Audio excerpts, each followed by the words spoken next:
Impact Family, impacting the world through healthy family. Selamat berjumpa kembali saudara-saudara.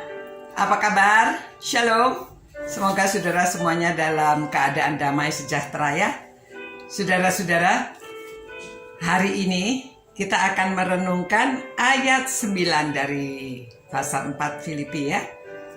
Yang berkata, dan apa yang telah kamu pelajari, dan apa yang telah kamu terima, dan apa yang telah kamu dengar, dan apa yang telah kamu lihat padaku, lakukanlah itu, maka Allah sumber damai sejahtera akan menyertai kamu.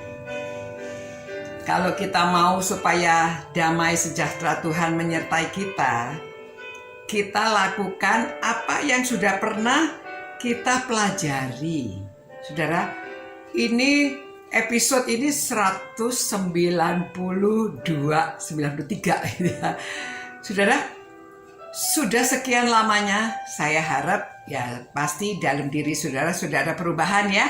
Karena sedikit-sedikit kita pelajari firman Tuhan. Saya hanya memberikan 1 ayat, 2 ayat, ya kadang-kadang beberapa ayat, tetapi yang kita bahas satu-satu simple sekali. Memang saya memberikan renungan yang simple supaya bisa dijalankan ya. Kalau terlalu banyak saudara mungkin juga bingung juga ya, mana yang mau dipilih ini.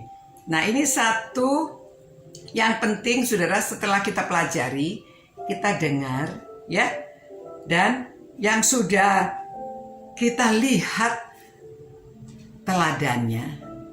Kita lihat teladan di Rasul Paulus ya, tapi kami semuanya, kita ya saudara dan saya juga harus jadi teladan, sehingga kita bisa memberitahu kepada orang lain apa yang sudah kamu lihat padaku, lakukanlah itu. Tapi bukan cuma yang dilihat ya, kita sudah memberi pelajaran, kita sudah memberi memberi renungan ini kan didengarkan. Nah saudara-saudara, Rasul Paulus mengharapkan orang-orang di Filipi begitu ya, jangan bertengkar aja. Sesudah bertengkar harus berbaikan. Jadi apa yang sudah dipelajari ya di dalam Filipi ini, sudah dalam sekali ya, sudah menjelaskan bahwa Yesus saja merendahkan diri menjadi manusia, dan waktu dia menjadi manusia itu berupa hamba, supaya orang-orang mau meneladani, supaya nama Tuhan dimuliakan. Kalau kita bertengkar di dalam gereja, bisa nggak dimuliakan nama Tuhan? Nggak bisa ya. Jadi saudara-saudara, namanya saudara di dalam Kristus. Itu sebabnya saudara harus saling mengasihi, memperhatikan apa yang sudah kita pelajari dari firman Tuhan, dijalankan. Jadi gini saudara ya, ada buku yang menjelaskan tentang bagaimana caranya 4H untuk kita melaksanakan pesan-pesan Tuhan. Jadi yang pertama sudah masuk ke kepala dulu ya. From head goes to heart, dari heart, hand menjadi habit. Maksudnya apa yang sudah kita dengar, kita simpan di dalam hati, kita pelajari, dan setelah kita pelajari, kita laksanakan dengan hand. Itu maksudnya laksanakan. Kalau kita sering melaksanakan, menjadi habit, menjadi kebiasaan. Jadi kalau saudara sudah biasa dengan firman Tuhan, misalnya tadinya sulit memaafkan orang, sulit menjadi berbaikan sama orang yang salah paham. Akhirnya sudah dikasih tahu firman Tuhan, harus dipikirkan yang baik.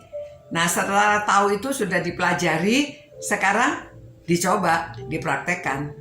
Kalau tidak dipraktekkan firman Tuhan itu sia-sia ya.